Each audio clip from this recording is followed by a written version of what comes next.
আসসালামু আলাইকুম বন্ধুরা, কেমন আছো তোমরা সবাই? আজকে আমরা একটি উইন্ডো এসির কম্প্রেসার পরিবর্তন করব। ভিডিওতে তোমরা দুইটা উইন্ডোজ টাইপ এসি দেখতে পারতেছো। আমরা কিন্তু এখন একটা এসি থেকে কম্প্রেসার খুলে আরেকটা এসিতে লাগাবো। উইন্ডোজ টাইপ এসির কম্প্রেসার কিভাবে পরিবর্তন করতে হয় এবং কিভাবে গ্যাস চার্জ করতে হয় তার সম্পূর্ণ প্রসেস আজকে তোমাদের সাথে শেয়ার করব। বন্ধুরা, ভিডিওটা কিন্তু তোমরা একটু স্কিপ করবা না, কারণ 3 ঘন্টার কাজ কিন্তু তোমাদেরকে আমি 10 মিনিটের মধ্যে দেখানোর চেষ্টা করছি। সো ভিডিওটি না টেনে শেষ পর্যন্ত দেখতে থাকো।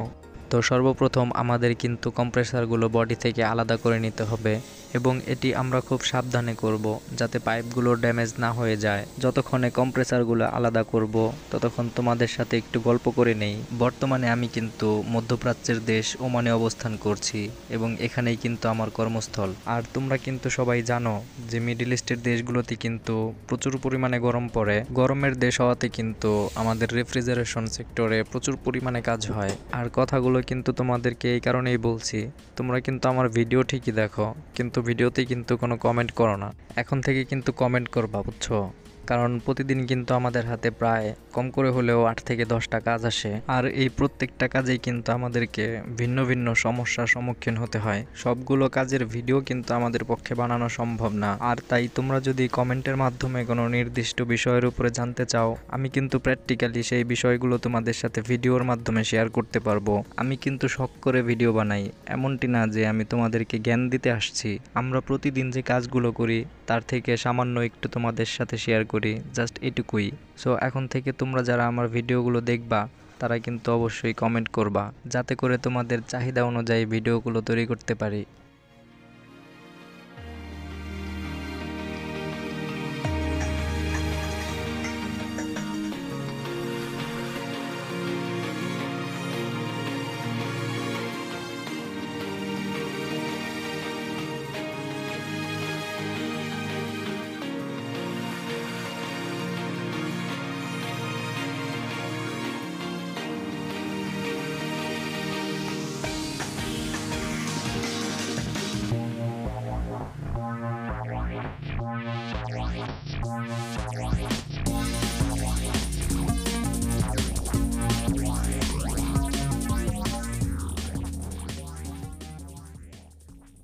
তো বন্ধুরা, দেখতে পাচ্ছ আমরা কিন্তু কম্প্রেসারটি এসির বডির সাথে অ্যাটাচ করে দিছি। আমরা কিন্তু এখন কপার পাইপগুলো কম্প্রেসারের সাথে ওয়েল্ডিং করে দিব। সর্বপ্রথম আমরা কিন্তু ডিসচার্জ লাইনটি ওয়েল্ডিং করব, আর সাকশন লাইনটি ওয়েল্ডিং করব শেষের দিকে। কারণ আমাদেরকে কিন্তু অবশ্যই চেক করে নিতে হবে যে কম্প্রেসারের হাওয়ার প্রেসার ঠিক আছে কিনা, ডিসচার্জ লাইনটি ওয়েল্ডিং করার সময় ব্লক হয়ে গেল কিনা। অনেক সময় কিন্তু ইভাপোরেটর এবং কন্ডেন্সার ফ্ল্যাশিং করারও প্রয়োজন হয়, যার কারণে কিন্তু সাকশন লাইনটি আমরা সবার শেষে ওয়েল্ডিং করব। আমাদের ডিসচার্জ পাইপ ওয়েল্ডিং করা হয়ে গেলে কিন্তু কম্প্রেসারটি ওয়্যারিং করব এবং এসিটি চালিয়ে দেব। ওয়্যারিং করার সময় কিন্তু কম্প্রেসারের কমন, স্টার্টিং, রানিং ঠিকঠাকভাবে লাগাতে হবে, তা না হলে কিন্তু কম্প্রেসারটি নষ্ট হয়ে যাবে। আমরা কিন্তু এখন কম্প্রেসারটি ঠিকঠাকভাবে ওয়্যারিং করে নেব এবং কম্প্রেসারটি চালু করে কম্প্রেসারের হাওয়ার প্রেসারটি চেক করে নেব। তো এখানে কিন্তু ব্লু কালার ওয়্যারটা ছিল কমন এবং ব্ল্যাকটা ছিল রানিং এবং রেড কালারের ওয়্যারটা ছিল স্টার্টিং। কমন ওয়্যারটা আমরা থার্মোস্টারের সাথে জুড়ে দেব। রানিং ওয়্যারটা আমরা ক্যাপাসিটরের কমন টার্মিনালে কানেক্ট করব, আর স্টার্টিং ওয়্যারটা আমরা কানেক্ট করব ক্যাপাসিটরের স্টার্টিং টার্মিনালে। পরবর্তীতে তোমাদের জন্য এসির ফুল ওয়্যারিং এর একটি ভিডিও তৈরি করব। কমেন্ট বক্সে সেটির লিঙ্ক পেয়ে যাবে, সেখান থেকে তোমরা ভালোভাবে দেখে নিও। তো আমাদের কম্প্রেসারটি ওয়্যারিং করা হয়ে গেছে, এখন আমরা এসিটি চালিয়ে কম্প্রেসারটি ভালোভাবে চেক করে নেব।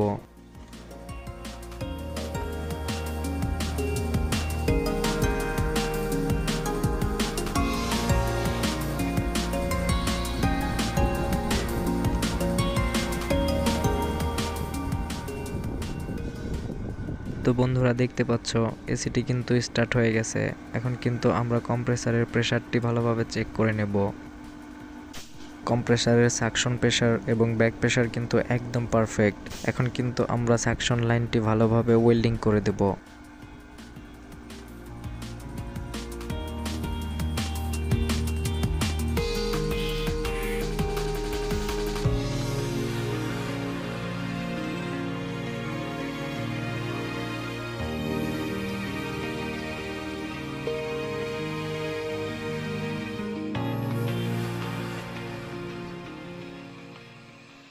তো বন্ধুরা দেখতে পাচ্ছ আমরা কিন্তু সাকশন লাইনটি ভালোভাবে ওয়েল্ডিং করে নিছি। এখন কিন্তু আমরা গ্যাস চার্জ করার জন্য একটি নন রিটার্ন বাল্ব লাগিয়ে নেব।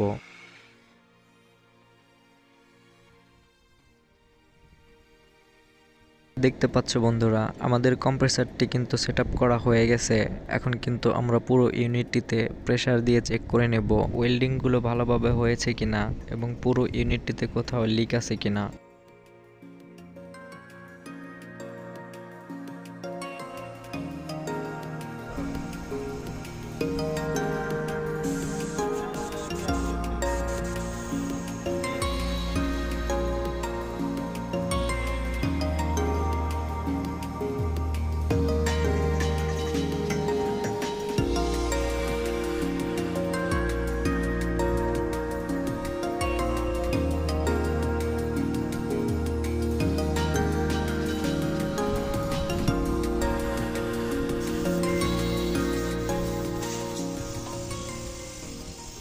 তো বন্ধুরা আমরা কিন্তু পুরো ইউনিটটিতে 300 psi পর্যন্ত প্রেসার দিয়ে নিছি। আমরা কিন্তু সাবান কিংবা শ্যাম্পুর মাধ্যমে একটি ফোমের সাহায্যে চেক করে নেব কোথাও লিক আছে কিনা।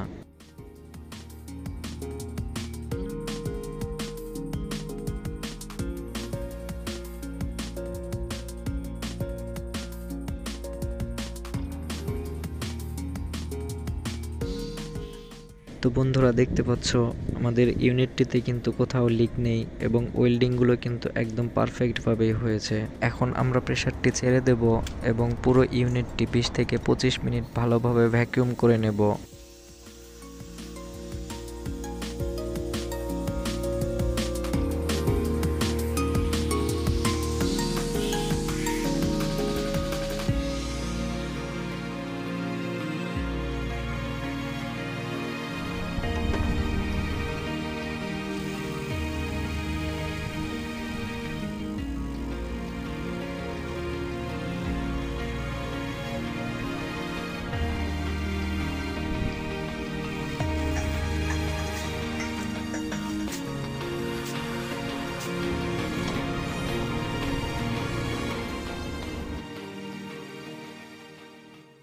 তো বন্ধুরা আমরা কিন্তু পুরো ইউনিটটি 20 মিনিট ভালোভাবে ভ্যাকুয়াম করে নিছি। এখন কিন্তু আমরা এসিটিতে গ্যাস চার্জ করব। যেহেতু এই কম্প্রেসারটি R22 গ্যাসের সেহেতু কিন্তু আমরা এই এসিটিতে R22 গ্যাস ব্যবহার করব। চার্জিং হোসটা এসির সাকশন ইউনিটে এবং সেকেন্ড হোসটা কিন্তু গ্যাসের বোতলের সাথে ভালোভাবে লাগিয়ে নেব। আর সেকেন্ড হোস পাইপের ভেতরে কিন্তু হালকা পরিমাণে হাওয়া থাকে, তার জন্য কিন্তু আমরা হালকা একটু গ্যাস ছেড়ে সেই হাওয়াটি বের করে নেব। লিকুইড এবং গ্যাস ফর্ম দুইভাবেই কিন্তু আমরা চার্জ করতে পারি, তবে লিকুইড ফর্মে গ্যাস চার্জ করাটাই ভালো। গ্যাস ফর্মে চার্জ করলেও কিন্তু কোনো সমস্যা নেই, তবে গ্যাস ফর্মে সময়টা কিন্তু একটু বেশি লাগে। R22 গ্যাসের রানিং প্রেসার যেহেতু 60 থেকে 70 psi পর্যন্ত, সেহেতু আমরা কিন্তু জাস্ট 55 psi পর্যন্ত গ্যাস দিয়ে ছেড়ে দেব। ইউনিটটি 5 থেকে 10 মিনিট চলার পরে গ্যাসের প্রেসার কিন্তু অটোমেটিকই 60 থেকে 70 psi পর্যন্ত পৌঁছে যাবে। আর যদি শুরুতেই আমরা 60 থেকে 70 psi পর্যন্ত গ্যাস দেই তাহলে কিন্তু মেজারমেন্টের তুলনায় গ্যাসটা ওভার হয়ে যাবে। কিছুক্ষণ চলার পরে কিন্তু গ্যাসের প্রেসার বেড়ে গিয়ে কম্প্রেসার ট্রিপ করতে পারে। এক ভিডিওতে কিন্তু এত কিছু বলা সম্ভব না, যার কারণে তোমাদের জন্য পরবর্তীতে গ্যাস চার্জিং এর আলাদা একটি ভিডিও তৈরি করব, যেটির লিংক তোমরা কমেন্ট বক্সে গেলেই পেয়ে যাবে, সেখান থেকে দেখে নিও। বন্ধুরা ভিডিওটি যদি তোমাদের কাছে ভালো লেগে থাকে তাহলে ভিডিওটিতে একটি লাইক করে দাও, আর যদি ভালো না লাগে তাহলে ডিসলাইক করো, তাহলে কিন্তু পরবর্তীতে আরো ভালো করার চেষ্টা করব।